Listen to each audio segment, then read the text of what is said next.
Hey, what's up, everybody? This is Charles. I want to welcome you guys to the conversation. So today, I got a pretty interesting topic for you guys. The topic is this Last Dance documentary, a disaster for Nick Wright and Shannon Sharpe? That's what I want to get into this video. But before we get into that, make sure you guys go ahead and hit the like button. And don't forget to hit the subscribe button, subscribe to the channel, and give the channel your support. Because we're trying to grow the channel and get as many people to see these videos. So again, don't forget to support and check out the Dreamerspro Podcast and our Dreamerspro Short Clips channel, and all of this is in the description below. So let me just get straight into the content. Now, first of all, you guys may be saying, like, you see me sweating. Okay, let me just quickly say this. I'm in Nigeria. It's hot all the time. So if you see me sweating, it's because it's hot. I can't control the weather, guys. Now, let me get back to the video. So in this video, we're going to be talking about, is this docu-series a disaster for Nick Wright and Shannon Sharpe? And I think it is, but I'm going to give you guys a reason why. So let me just quickly give you a quick background of who Shannon Sharpe is. He's not just some funny dude on TV that was a professional football player on there talking. He was actually very successful during his playing career. He's a 3-time Super Bowl champion. He's been on 8-time Pro Bowler. He's been on 4 all-first Pro Bowl teams and 1 second team. And he won, a championship with John Elway with the Denver Broncos, and he also played alongside Ray Lewis with the Baltimore Ravens. So he's definitely one of the most decorated football players out there. And as I said, he is in the Football Hall of Fame. And Nick Wright, all of you guys know, he's an American TV sports personality guy, and he has a talk show, which he's on First Things First with that used to be with Chris Carter, but now he has his running mate is sort of this interchangeable piece where one day maybe Chris Broussard, another day maybe somebody else. So he used to host that show with Chris Carter, but he's still, let's say, the face of that show. Now, what do we know about Nick Wright and Shannon Sharpe? What do we know about these two people? Okay, we know that they're the biggest LeBron James fans in the world, and for me, it's a little bit hard to tell who is the bigger LeBron James fan. I mean, some people watching this may say Shannon Sharpe, because now we're seeing Shannon Sharpe a lot more on TV, going at it with Skip Bayless with the whole, Last Dance documentary series, where every episode, for some reason, they keep on making it a Michael Jordan, LeBron James thing. Or some of you may say it's Nick Wright, because Nick Wright has come out on many occasions saying that he believes that LeBron James is the greatest basketball player of all time. And I think he said that in 2016. So, this is pretty much what these two guys are known for. Now, let me just say, Nick Wright is a little bit more repulsive than Shannon Sharpe. Shannon Sharpe is actually quite funny. If he's not talking about LeBron and he's talking about everything else, he's super funny. He makes a lot of good points. Whenever he starts, talking about LeBron James, it always gets into this emotional debate that never really makes any sense. So, where's all of this coming from? Well, it turns out that they had been working on this, let's say, this documentary for quite some time, and it just so happened that all of us, went through a global pandemic where the entire world essentially had to be shut down. And with the world shutting down, that meant there was no more sports. And what ended up happening was, a lot of these TV networks, including ourselves as a media company, we were all looking for things to talk about. And, the sports, these big sports companies like Fox Sports and ESPN, they had first dibs on this, Last Dance documentary series that's also on Netflix, but they have this deal where they get to see it, I think, the night before it premieres on Monday. So these guys get to get a heads up. They watch, the 2 episodes when they release them, and then they go out and give their opinion on it. Now, in these first 6 episodes, they've talked about the genesis of Michael Jordan. They talked about sort of the turmoil that Scottie Pippen had with that 97-98 Bulls team. Then they spoke about Dennis Rodman and the role he played in the championship run. They also spoke about how Phil Jackson ended up becoming the Chicago Bulls head coach, implementing the triangle offense. They spoke about the Air Jordans.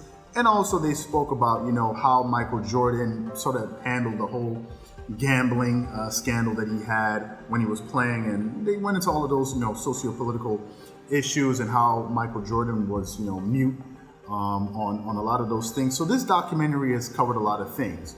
However, the one thing it has done is open a lot of younger viewers' eyes to just how good of a basketball player Michael Jordan was. Now, a lot of us, including myself, I didn't get to see MJ play live, right?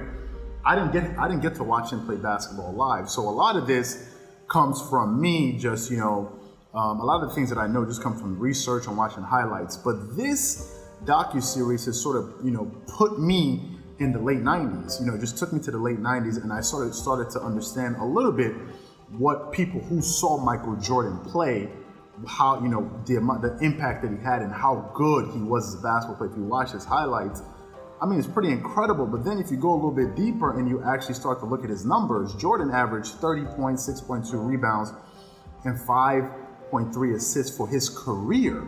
He has the highest scoring regular season average and the highest playoff scoring average ever. That's Michael Jordan. I mean, so he was the best player in the regular season for so many years and the best player in the playoffs for so many years. We all know that he's a 6-time NBA champion. He went perfect in the NBA Finals, 10-time scoring champion, defensive player of the year. He led the league in steals 3 separate times, and you can just go on and on and on. Has the most popular sports sneaker in the world, and even up until this day, he hasn't played basketball going on 20 years, yet he's still so popular. And what's beginning to happen is, since there are no basketball games being played, Nick Wright and Shannon Sharpe can't really talk about LeBron the way that they like to, and now people are actually getting a chance to see how great MJ was, especially the younger audience. And this is turning into a disaster for them, because every single day, every single week, when new episodes keep getting premiered, it's always either a former coach or contemporary basketball players coming out and say Michael Jordan is the greatest. There was nothing like him. I mean, the compliments for MJ just keep coming, and a lot of current NBA players are beginning to say, "Man, MJ is the GOAT." Well, before this documentary series, it was sort of older people coming out and saying MJ was the greatest player of all time. MJ is the greatest player of all time. But now a younger audience is beginning to see that. And this is a disaster for the Nick Wright and Shannon Sharpes of the world, because they had been trumpeting, this chorus of LeBron James is the best player in the world. He's the best player in the world. But a lot of us millennials didn't really get to see MJ play, so we just had to go up and look up his highlights, look at his stats. But that's really all we knew. But now that the whole world is beginning to see this Michael Jordan documentary, it's beginning to put things in its proper perspective. And now, I mean, Shannon Sharpe, every day you watch him going back and forth with Skip Bayless is having a field day with him and essentially just making fun of him. And he's like, "Shannon, I know this is your worst nightmare. This has got to be your worst nightmare. That every single week something new is coming out and they're saying that Michael Jordan is the greatest. You must be really, really bothered by this, Shannon." And you see Shannon Sharpe, I mean, yes, he does it in his humor and jest and all of that. But a lot of times you see him getting flustered. He's like, "Come on, Skip." And Shannon Sharpe still contends that, this docuseries doesn't change anything. He still thinks that Michael Jordan is the greatest player of all time. I still don't know where he gets that from. He's certainly not making that argument from an accomplishment standpoint. He's not making that argument from a popularity standpoint. So I think that's just his personal opinion. Now, Nick Wright, on the other hand, as I said before, he's a little bit more, he turns people off a lot more, because Nick Wright is a lot more matter of fact. He's much more brazen. He's in your face.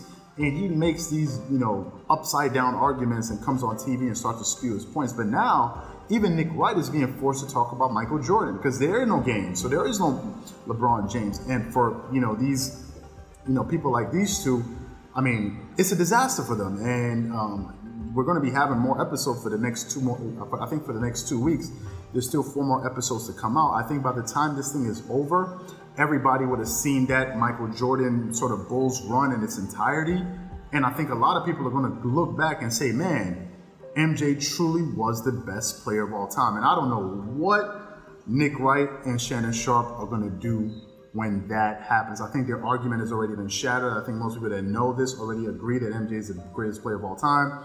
But for these guys, it's going to be a tough pill to swallow. So what I want to know from you guys is, do you agree with me that this, Last Dance documentary series is a disaster for Nick Wright and Shannon Sharpe? Or do you think that it's not really going to make a difference and these guys are still going to come back and contend and say that, LeBron James is the greatest player of all time? Whatever you guys think, please leave your thoughts and comments in the comment section below. Again, if you enjoyed this video, make sure you hit the like button and don't forget to subscribe to the channel. Once again, this is Charles here from Dreamerspro. Wishing you guys an amazing day and stay safe and stay healthy. Peace.